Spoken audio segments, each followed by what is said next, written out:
সুপ্রভাত বন্ধুরা, কেমন আছো তোমরা সবাই? আশা করি তোমরা সবাই অনেক ভালো আছো, আর আমরাও বেশ ভালোই আছি। সাধারণ ঘরকন্যা চ্যানেলে তোমাদের সকলকে জানাই শীতের সকালে একটা ভালোবাসায় ভরা ওয়ার্ম ওয়েলকাম। তো চলো তোমাদের সাথে করে নিয়ে শুরু করে দিই আবারও একটা নতুন ব্লগ। তো দেখলে তো আমাদের পঞ্চমুখী জবা গাছটায় মাত্র 2টো পঞ্চমুখী ফুল হয়েছে। আসলে কি বলতো, গাছটা না প্রচুর ফুল দেয়। এখন যেহেতু শীতকাল, তাই বলতে পারো সমস্ত জবা গাছগুলোই প্রায় ফাঁকা, মানে একটাও ফুল হচ্ছে না। এটাই একটা মানে ভালো যে আমাদের পঞ্চমুখী জবা গাছটা এখনো পর্যন্ত ঠিক ফুল দিয়ে যাচ্ছে। আর ওইদিকে দেখলে তো গাঁদা গাছগুলোই না এখনো পর্যন্ত ফুল আসেনি, জানো তো। কি জানি, আমি ভাবছি আদৌ ওই গাছগুলোতে ফুল হবে তো। তো দেখো এদিকে চলে এসেছি এই যে গোলাপ গাছটায় জল দিতে। আর ওইদিকে দেখলে তো মা এই অপরাজিতা ফুল গাছটার পাশেই একটা খুঁটি পুঁতে দিয়েছে, যাতে ওইটা বেয়ে ও বেশ বড় হয়। আর এদিকে দেখো ধুতরা গাছটাতেও একটু জল দিয়ে নিলাম অনেক দিন পর। কেন বলো তো, মা বলে না এই ধুতুরা, আকন্দ এইসব গাছে না বেশি জল দিতে লাগে না। আর এদিকে দেখো ধুতুরা গাছে না একটা কুঁড়ি হয়েছে, এটা না কাল মনে হয় ফুটবে। তো দেখো এদিকে গাছে জল টল দিয়ে মুখ টুক ধুয়ে ফ্রেশ হয়ে করে নিলাম গরম গরম চা। এই চাটা খাওয়ার পরেই না কাজের এনার্জি না একদম ডাবল হয়ে যায়। তো কাজকর্ম করি আর তোমাদের সাথে গল্পটাও করি। তো দেখো আজকে তো বৃহস্পতিবার, তো আজকে না চারিদিকে জল দেওয়ার আছে। তো সকালবেলা যেহেতু এখন অনেকটা কুয়াশা পড়ে আর অনেকটা ঠান্ডা, তাই না বলতে পারো সকালবেলার দিকটা না জল ঘাটাঘাটিটা করি না।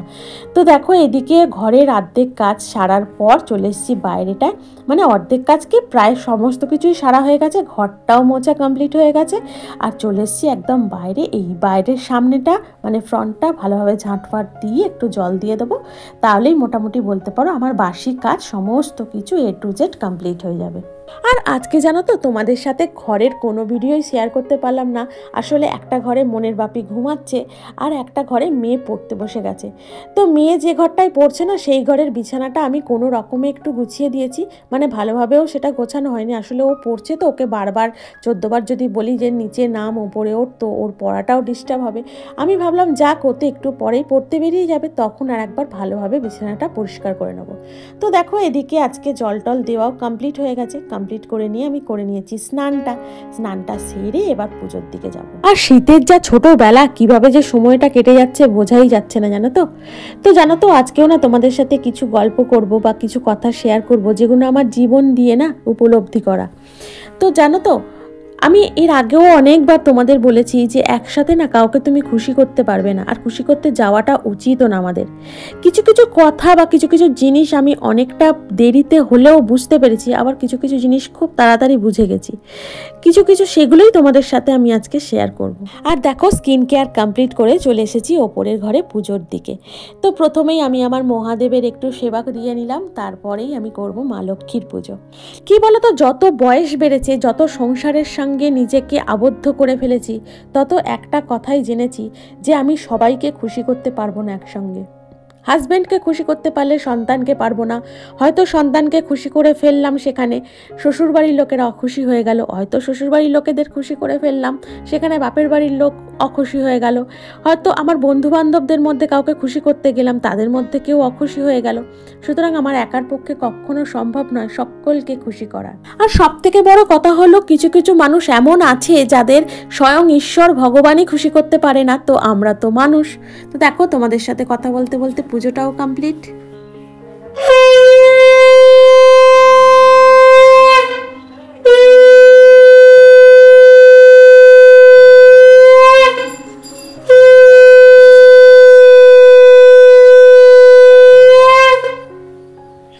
এদিকে দেখো পুজো টুজো কমপ্লিট করে নেওয়ার পর চলে এসেছি নিচে। মেয়ে বললো মা আজকে পাস্তা খাবো, কারণ আজকে মনের বাপি ওই ছাতু মুড়ি এইসব খেয়ে টিফিনটা সেরে নিয়েছে।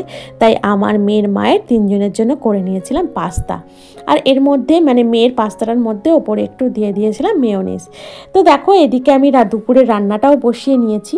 আর যে কথাটাই ছিলাম সেটা হচ্ছে, আমরা যে ভুলটা সাধারণত করে থাকি সেটা হচ্ছে আমাদের ছোট্ট ছোট্ট প্রবলেমগুলো না আমরা সবার সাথে শেয়ার করে ফেলি। বিশেষত আমরা বন্ধু বান্ধবের সাথে বেশি শেয়ার করে ফেলি, পাড়া প্রতিবেশীর সাথে বেশি শেয়ার করে ফেলি, দূরের কিছু আত্মীয় স্বজনের সাথে বেশি শেয়ার করে ফেলি, ভাবি হয়তো আমাদের তারা সলিউশন দেবে। কিন্তু বিশ্বাস করো, এটা কখনো হওয়ার নয়। এই সলিউশন সলিউশন কেউ দিতে পারে না, কারোর কাছে তোমার কোনো প্রবলেমের সলিউশন নেই। সলিউশন যদি থেকে থাকে তাহলে আছে সেটা তোমারই মধ্যে, তুমিই সেটা জানো কিভাবে সেই প্রবলেমটা সলভ করতে হবে। বাইরের মানুষের সাথে তুমি যদি এইগুলো আলোচনা করো না, তো তারা শুধুমাত্র মজা নেবে, জানো তো, আর কিচ্ছু না। আমি কারোর সাথে প্রবলেম শেয়ার করতে বারণ করছি না, মানে এমন কারোর সাথে শেয়ার করো না যারা তোমার প্রবলেমটা শুধুমাত্র মজা নেবে। তো তুমি শেয়ার করতেই পারো, তুমি তোমার হাজব্যান্ডের সাথে শেয়ার করো, তুমি তোমার বাবা মার সাথে শেয়ার করো, খুব ক্লোজ খুব কাছের মানুষ যারা তোমার প্রবলেমটাকে নিজের প্রবলেম বলে মনে করে, শুধুমাত্র তাদের সাথেই সেই সব ছোটো ছোটো প্রবলেম বলো বা বড় প্রবলেম বলো সেইগুলো শেয়ার করো। আর 3 নম্বর পয়েন্ট হচ্ছে, যেটা আমি নিজে ভুক্তভোগী, যেটা আমি বেশ কিছুদিন পর, মানে বেশ অনেকটা সময় যাওয়ার পর বুঝতে পেরেছি, সেটা হচ্ছে নিজের হেলথকে যত বেশি ইগনোর করবে, বিশ্বাস করো তত তোমার পরিবারের হেলথ তো তুমিই নষ্ট করবে। সুতরাং নিজের শরীরটাকে সবসময় ইম্পর্টেন্স দাও। আমাদের অনেক সময় হয় না, আমাদের বেশ শরীরটা অসুস্থ বা শরীরটা খারাপ, কিন্তু তার সত্ত্বেও আমরা ইগনোর করছি। আমরা যাই হোক একটা ওষুধটা খেয়ে একটু সুস্থ হয়ে যাওয়ার পরই আমরা কাজকর্ম শুরু করে দিচ্ছি, পারছি না তবুও রান্না করে যাচ্ছি। মানে আমরা ভাবছি যতক্ষণ না আমি শুয়ে না পড়ছি বিছানায় ততক্ষণ পর্যন্ত এইভাবে খেটে যাই, অন্তত মানে পরিবারের মানুষজন তো ঠিকঠাক থাকবে, কখনো ঠিক থাকবে না। তোমার আজকে শরীর খারাপ, তুমি ইগনোর করে কাজকর্ম করলে, তার পরের দিনকে তোমার আরও বেশি শরীর খারাপ হয়ে গেল, তুমি বিছানা শয্যাগত হয়ে গেলে, তখন তোমার ফ্যামিলির লোকেরা কি না খেয়ে থাকবে? কখনো না খেয়ে থাকবে না। তারা কি করবে জানো? তারা বাইরের থেকে হয়তো খাবার অর্ডার করবে বা খাবার নিয়ে এসে খাবে। এতে কি হবে? তাদের শরীরটাও নষ্ট হচ্ছে, তাদের হেলথটাও খারাপ হচ্ছে।